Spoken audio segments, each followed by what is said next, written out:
In following up, we are following through on that marketing funnel process.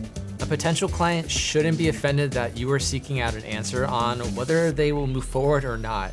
It just needs to be done in a careful manner that doesn't come off desperate or overbearing.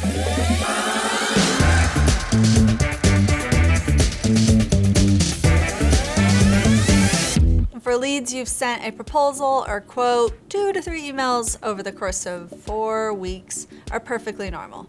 If any of those emails elicit a response, you move forward with whatever that response is, and be professional and helpful while still making sure they are aware of your own resources and timeline and availability.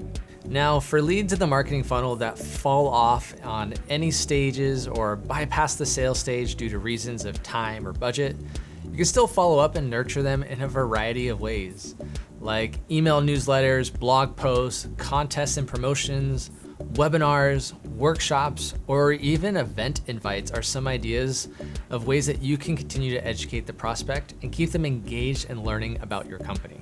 All great ideas. And the goal is to keep your business top of mind so when the potential client is ready, they will approach you to continue the sales process. And this type of attention will close leads who respect your desire to help them understand what you do and how it can benefit them. And those clients are the best clients to work with.